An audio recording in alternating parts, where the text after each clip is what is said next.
1 teams in the National Hockey League. The University of Connecticut Health Center welcomed the NHL All-Stars to the Yukon Children's Cancer Ward, which is the team charity of the Hartford Whalers. Over the last 4 years, the Whalers have donated over $400,000 for the Children's Cancer Fund, and yesterday another $100,000 was presented by the NHL from proceeds of last night's All-Star dinner. It was also a time for awards. Edmonton's All-Star defenseman Paul Coffey was given the Procter & Gamble Cup as the league's top vote getter. Thank you. First of all, I'd like to thank the fans around the league. It's a great honor for me to receive the votes that I did receive. I also think that this type of system is going to benefit the league because it is creating a lot of interest around the league for the fans. And last but not least, I'd like to thank my mother for stuffing the ballot box 100,000 times. Only 25, yet 6 times an NHL All-Star, Boston's Ray Bourque received the Chrysler Dodge Cup. And surprisingly, both conferences' top vote-getters were defensemen. First of all, I'd like to thank all you fans that did vote for me. It's a great honor knowing that people around the league appreciate your play. And I was very surprised by being in the lead in the vote-getter. And I'd also like to thank Chrysler Dodge for the beautiful trophy. And I do hope you enjoy the game tomorrow night. Thank you. But battles on the ice paled by comparison to the battles being waged by the youngsters in the Children's Cancer Ward. The NHL All-Stars were there to share some personal time and perhaps lift some spirits. It turned out those kids did as much giving as receiving. They're an inspiration to us.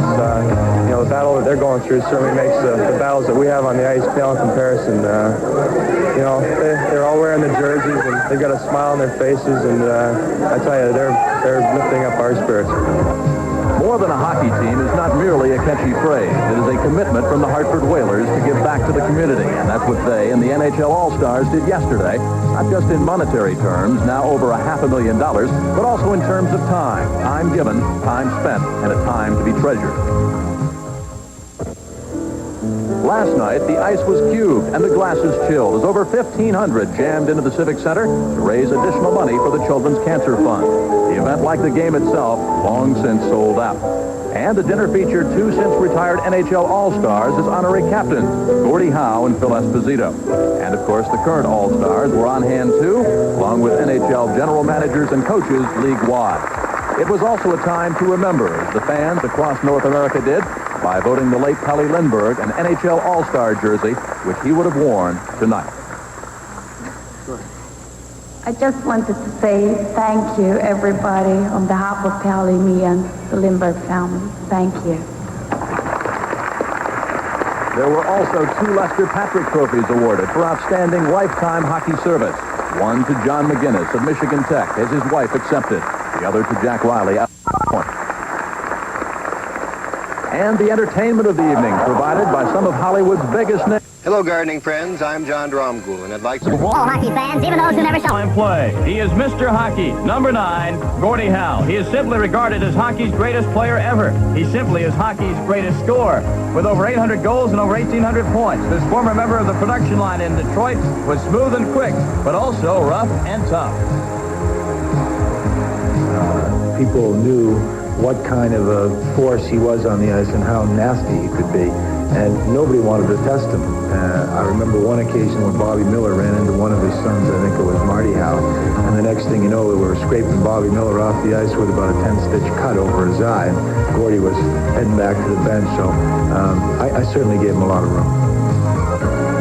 It was an awesome feeling to play against Gordie Howe.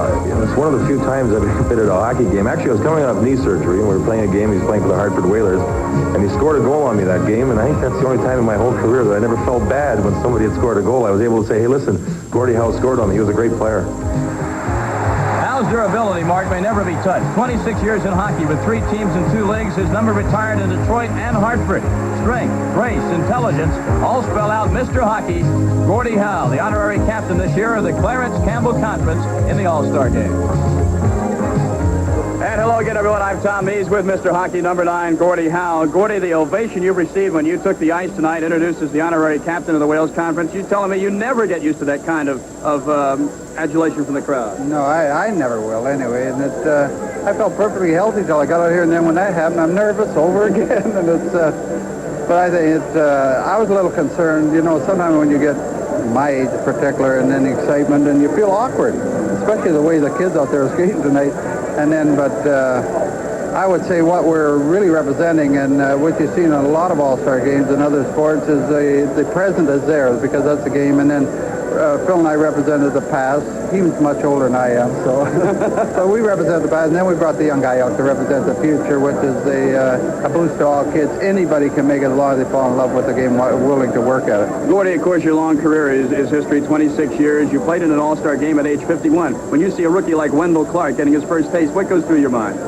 Well, probably he's no different than any other kid when born up with the expectations of playing in the league, and then when you have some success, which he's had in Toronto, then you feel that maybe this might be a year, or maybe I might be a future all-star. And he's getting his shot, and he's the only one probably overexcited. He's throwing the body around a little bit, and that's the way the game. I know Mark come off after he hit him. He said it's kind of surprised that he's laughing. He said the kid is trying. So that you got to pay more tribute. And he's a great hockey player, and he has so many potentials going for him. I saw him in Toronto a couple of games, and was absolutely perfect moves, and he had come up with goals. And naturally, when he's out there, same as Sylvain Turgeon had talked to him, he says, I'm a little nervous, what do I do? And I said, we'll get a lot nervous. That's the way we all started. So he said, well, I have dreams of driving the car home. So they're all dreaming. Gordy, as always, thanks for being with us, and good luck in the future. Thank you. Appreciate that. Number 9, Mr. Hockey, Gordie Howe, our guest between the first and second period of the 38th NHL All-Star Game. I'll be back with NHL President John Ziegler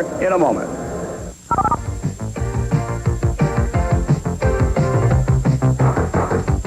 Room, John, the All-Star Game, always a case for celebration in the National Hockey League, and especially here in Hartford this year. Well, it's been great. The Hartford fans have been outstanding. The Hartford people have been great. And watching Gordie Howe and Phil Esposito come on the ice gave me a great thrill. I was just thinking, next to Gordie and his family, I bet you I've seen more standing ovations for Gordie Howe than any other hockey fan. And you never get tired of it, do you? No, I got the same thrill as I did the first time I saw him. I want to ask you something about hockey this year in the NHL. Franchises that were said to be in trouble last year, for example, Hartford, for example, Pittsburgh. These franchises have turned around now, and they could legitimately be called healthy franchises. Well, Hartford's always been a healthy franchise. The fans have been disappointed because their team hasn't made the playoffs, but their management and their ownership have been as solid as any team in the league. Their performance, of course, is certainly heartening to everybody in hockey. They've done it from the ground up, and everybody should be proud of that. We've seen Pittsburgh come on. New Jersey is struggling, but they've got great work ethic out there. And if there's really true parity, we're coming as close to it as I think you can get. I don't think you'll ever really have it even. John, while I have you here, one serious question I'd like to get a quick answer. The Board of Governors has met during this All-Star break. The Players Association has met. One gets the feeling that the negotiations on a new contract with the players are going to be tough this year. How do you think it's going to come out? Well, they're going to be tough, and probably the toughest we've had. But both owners and players, as indicated this morning when we met with the players, have dedicated themselves once again to solving problems at the bargaining table, not using it as a place of confrontation. And I think owners and players in this league can be proud of the fact that that's why we haven't had strikes, and we've been able to come with agreement. Let's hope that strike is one word we never hear in the National Hockey League. Thank you very much, NHL President John Ziegler. We'll be back with the second period of play, live from Hartford, the NHL All-Star Game, 38th edition, right here on ESPN in just a moment. I'm Jim Kelly, John Davidson, ex-goaltending great of the New York Rangers alongside. Speaking of goaltending, zip to zip, are you surprised? I am somewhat, because they had some real good scoring opportunities out there. There wasn't many, but they were good ones, and the goaltenders were really good. I thought both played very well, Goslin and Fuhr, and they both have similar styles in that they are acrobatic, and we saw some acrobatic saves. All right, let's go to one of the replays right now and take a look at one of the great acrobatic saves by Mario Goslin. Well, first of all, Gretzky has 104 assists, and there you see why. It's a great pass to Anderson, and Glenn Anderson plays the game in full speed, and Goslin had to be quick to get across. We'd mentioned during the first period that Goslin has a history of bad knees. You can see why he has bad knees. He's up and down, he's flying all over the place, and he plays basically with reckless abandon, and he was good in that first period. Well, when our cameras took you inside the locker room, you saw the brace that Mario Goslin wears. What's it like for a goaltender to be playing with braces on? Actually, Grant Fuhr wears a brace on his shoulder because he's afraid of getting his shoulder popped out of place. He's had problems with it, and what he can't do is lift that one shoulder up over 90 degrees, so the brace keeps it in place. There you saw Grant Fuhr style. He loves to play back and forth across the goal crease, and he's so athletically strong. What they do with the Edmonton Oilers is monitor his weight, and whenever he's under 185 pounds, they seem to say he plays really well. He's weighing at 182 right now, If he gets up over top of 185, they watch him again and tell him no more meatballs and the spaghetti. There's the beef, right? Right. You talk about the acrobatic goaltending of Pittsburgh's Mario Gosselin, but what about the play right here of Grant Fuhrer? Well, Grant Fuhrer, again, we look at the flexibility of Grant Fuhrer, how he likes to move across, and what he has an ability of doing is being on one goal post and getting himself way out in front of the goal crease quickly. His quickness is incredible. And the way the Edmonton Oilers play sometime in their own zone, he's used to making saves like we just saw. Well, it was almost a goal. The one hit the post. Let's take a look down here. Wendell Clark, we talked about his strength. See Hunter here, number 20. He's going to follow up the play, and he'll never get a better chance than this and panic somewhat. Rod Langway late getting to the play, but Gosselin was way out, played the angle very well. The Wendell Clark wrist shot, boy, is he strong, and he's a lot of goaltenders are talking about him all over the league. He likes to use the wrist shot, and there he saw a little bad luck. He hit the goalpost. All right, get back upstairs, get ready for the second period of play. John Davidson, and he'll be back in our next intermission. It's 0-0. Campbell Conference going up against the Wales Conference, and it's the 38th All-Star Game here on ESPN. Sam Rosen, Mickey Redmond, John Davidson, Jim Kelly, and Tom Mees. Second period action coming up.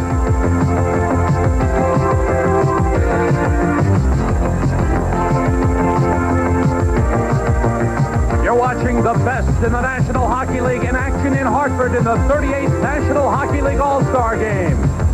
It's being brought to you by the full line of 1986 Volkswagens. By the U.S. Navy. Navy, it's not just a job, it's an adventure. And by Bud Light, the light beer with a first name and taste. Everything else is just a light.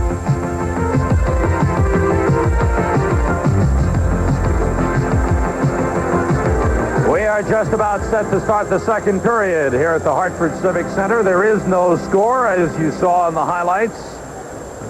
There were several good scoring chances in that first period. You know, Mick, a lot of people talk about a format change in the All-Star game, but I don't know. What do you think?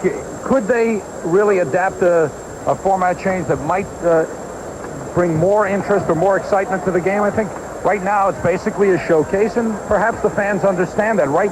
There really hasn't been tremendous tradition built up between Wales Conference and Campbell Conference. I don't think too many fans understand which is which. A lot has to do with the fact that teams have moved around and there have been switching of teams from different divisions. I don't think they really would like to get any more activity into the All-Star game, more than it being a showcase, really, Sam. I feel that's the way it should be. Some of the greatest players in the game. You talk about other guys. The fans, I think, did a pretty good job this year. There's obviously people that could be here and should be here from other teams, but everybody can't. And that's been going on for years, even when the writers were picking the players and coaches were filling in after that. But I think the fans basically did a pretty good job of picking the top players around the league, and they've always had the representation from at least one club in the All-Star game. But I don't think they want it to be an intense situation. It's a couple of days.